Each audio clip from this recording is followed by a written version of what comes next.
മാളയിലെ ഹോട്ടലിൽ നിന്നും പണവും മൊബൈലും മോഷ്ടിച്ച കേസിലെ പ്രതികളെ അറസ്റ്റ് ചെയ്തു.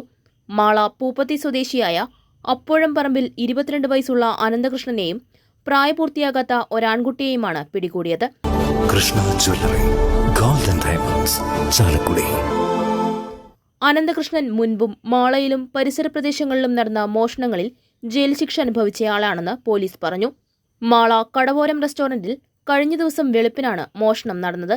ഹെൽമറ്റ് ധരിച്ചാണ് ഇവർ മോഷ്ടിക്കാനെത്തിയത് എങ്കിലും CCTVയും മറ്റും നോക്കുകയും സംശയം തോന്നിയ പ്രതികളെ ചോദ്യം ചെയ്തപ്പോൾ കുറ്റം സമ്മതിക്കുകയായിരുന്നു. ഹോട്ടലിലെ ക്യാഷ് ടേബിളിനകത്ത് വെച്ച മൊബൈൽ ഫോണും ഹോട്ടൽ അടച്ചപ്പോൾ ഉണ്ടായിരുന്ന ക്യാഷ് ഉടമസ്ഥൻ കൈവശം വച്ചതുകൊണ്ട് 90 രൂപ മാത്രമാണ് മോഷ്ടിച്ചത്. പ്രായപൂർത്തിയാകാത്തയാളെ ജുവനൈൽ ഹോമിലാക്കി.